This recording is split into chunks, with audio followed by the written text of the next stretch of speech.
अस्सलाम वालेकुम। उम्मीद करता हूँ कि आप सब खैरियत से होंगे। आज का जो लेसन है वो लेसन नंबर 6 है और उसका जो टॉपिक है वो है प्रीपोजिशन। तो शुरू करते हैं। Preposition is a word which express a relation of noun and pronoun to other words. Preposition वो लफ्ज़ है जो रिलेशनशिप जाहिर करता है किसका, नाउन और प्रोनाउन का दूसरे लफ्ज़ों के साथ। मज़ीद एग्जांपल से समझते हैं। The cat is in the room.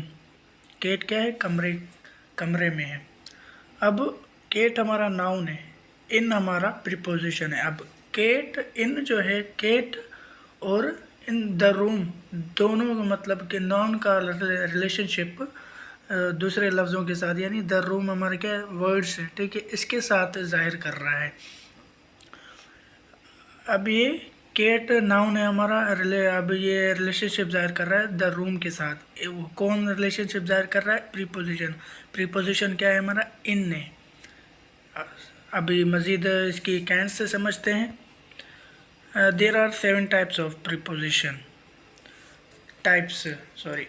अब इसकी तो वैसे बहुत सी टाइप्स हैं, 10 में भी हैं या 11, ठीक है, पर मैंने टाइप्स लिखी हैं। इतना जो है ना लंबा चौड़ा हो गया है, लंबा चौड़ा जो है ना हम वीडियो नहीं बनाएंगे। जो मखसूस जो मतलब होंगी इम्पोर्टेंट टाइप्स वो मैंने यहाँ पे लिखी हुई हैं। Preposition of time, preposition of place, preposition of direction and movement, preposition for instrument और movement, preposition of reason, cause and purpose.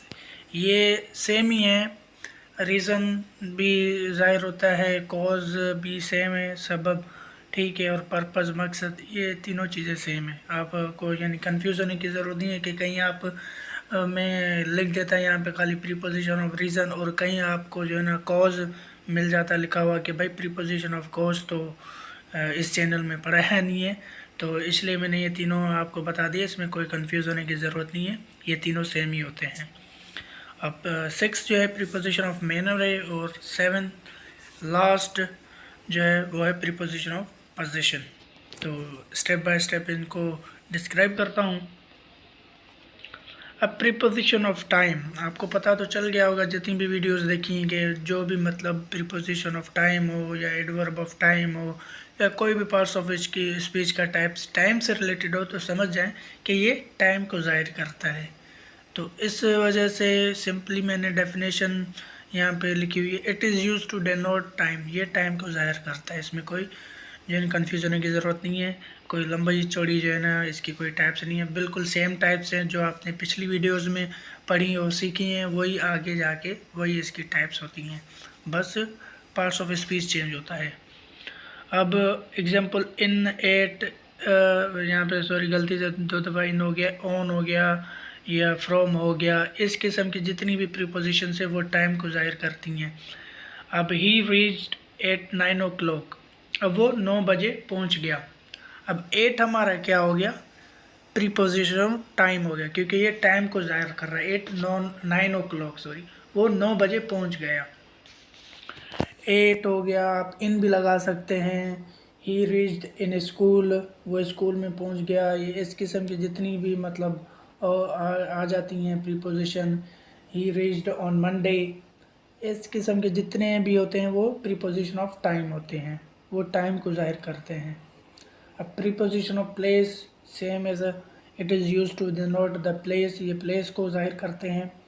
In, on, inside, from, etc वगैरह जितनी भी ऐसी प्रीपोजिशन वो प्लेस को जाहिर करती हैं, ठीक है। अब आप सोच रहे होंगे कि टाइम में भी इन होता है और ऑन, एड भी वहाँ पर लगा हुआ है, ईटीसी।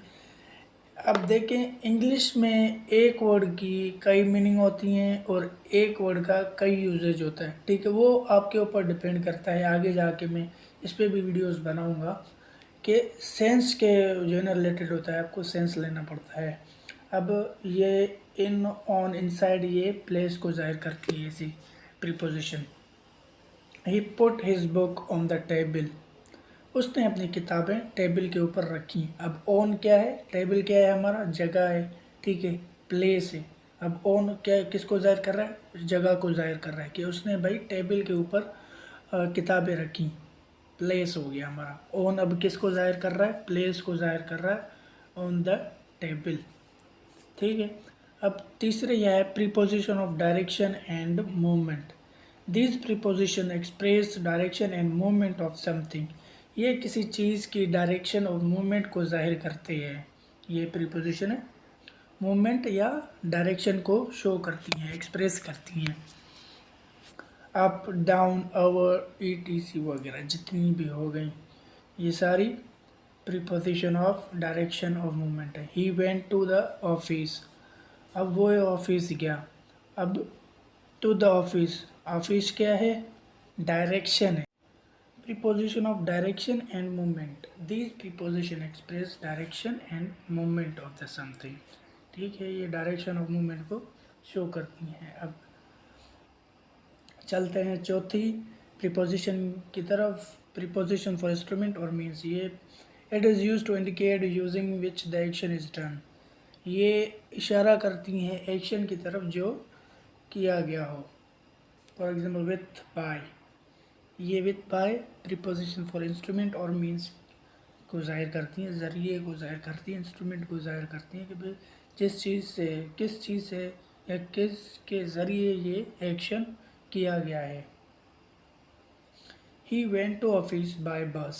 अब हमारा बाय क्या हो गया? ये ज़रिया शो कर रहा है, मीन्स शो कर रहा है कि भाई वो बस के ज़रिए गया। He went to office by bus. ठीक है। ऐसे विथ भी हम यूज़ कर सकते हैं। ही, अब जैसे ही मुख्तलिफ इसकी जो है ना एग्जांपल्स आप दे सकते हैं। जैसे बाय हो गया, ये ज़रिया ज़ाहिर कर रहा है आपको, तो ये प्रीपोजिशन हम इंस्ट्रूमेंट और ज़रिए के लिए इस्तेमाल करते हैं कि भाई जो एक्शन किया जा रहा है या किया गया हो वो किसके ज़रिए तकमील को पहुंचा है। अब पांचवी जो है preposition of reason, purpose and cause, जो मैंने आपको बताया था कि ये तीनों सेम ही होते हैं। It describes us the reason of action. ये हमें वजाहत देते हैं एक्शन के रीज़न की, मकसद की, सबब की।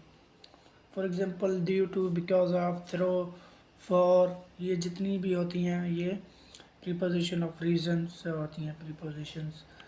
He got first position because of his hard work. उसने पहली पोजीशन हासिल की अपनी मेहनत की वजह से। अब बिकॉज ऑफ क्या जाहिर कर रहा है? पर्पस जाहिर कर रहा है, एक रीज़न जाहिर कर रहा है कि भाई उसने पोजीशन तो हासिल की, किस वजह से, रीज़न क्या था उसका, मकसद क्या था, किस सबब की वजह से, किस सबब की वजह से उसने पहली पोजीशन हासिल की। तो ये हमारा बिकॉज ऑफ रीज़न जाहिर कर रहा है कि उस अपनी मेहनत की वजह से उसने पहली पोजीशन हासिल की। 6 है प्रीपोजिशन ऑफ मैनर।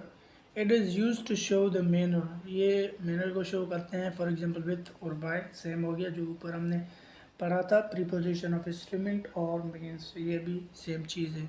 मैंने जैसे आपको पहले बताया था कि एक वर्ड की कई मीनिंग होती हैं और एक वर्ड का कई यूजेज भी होता है, तो कंफ्यूज होने की ज़रूरत नहीं है। सोल्जर्स फाउट विथ करेज।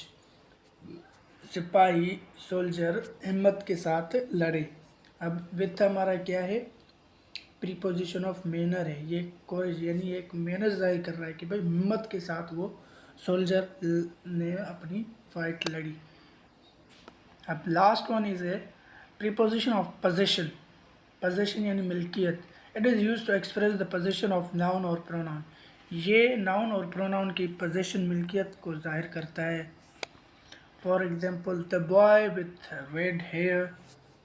अभी ये क्या हुआ है? The boy with red hair, एक लड़का है जिसके लाल बाल हैं, विथ लाल बाल के साथ। अब विथ हमारा क्या? पोजीशन जाहिर कर रहा है। रेड हेयर उसके ही है ना, उसकी अपनी मिल्कियत है, तो विथ पोजीशन जाहिर कर रहा है नाउन की। अब द बॉय नाउन, उसकी पोजीशन जाहिर कर रहा है। This is the house of Ali. अब ऑफ हमारा क्या हो गया? Preposition of position. ये किसकी मिल्कियत को जाहिर कर रहा है? अली की मिल्कियत को जाहिर कर रहा है। ठीक है, ये हमारा आज का टॉपिक था जो बेस का था, प्रीपोजिशन के ऊपर बना हुआ था और इसके टाइप्स के ऊपर बना हुआ था। मैं उम्मीद करता हूँ आपको मतलब कंप्लीटली समझ में आ गया होगा और इसका यूजेस भी समझ में आ गया होगा। और अगर आपने चैनल ये सब्सक्राइब नहीं किया हुआ तो सब्सक्राइब करें, क्योंकि इसमें मैं मुख्तलिफ़ किस्म की वीडियोस बनाऊंगा। जो पार्ट्स ऑफ स्पीच, एक हमारा जो चल रहा है, एक सिलेबस चल रहा है, कोर्स चल रहा है 30 दिनों का, उसमें मैं आपको इंग्लिश कवर करवाऊंगा और ग्रामर कवर करवाऊंगा। ठीक है, जिसमें आप यानी 30 दिन में अपनी इम्प्रूवमेंट देख सकते हैं कि हमने कितनी इम्प्रूव की है अपनी इंग्लिश। तो अपना बहुत सारा ख्याल रखें, अपनी दुआओं में याद रखें मुझे। अल्लाह हाफिज़।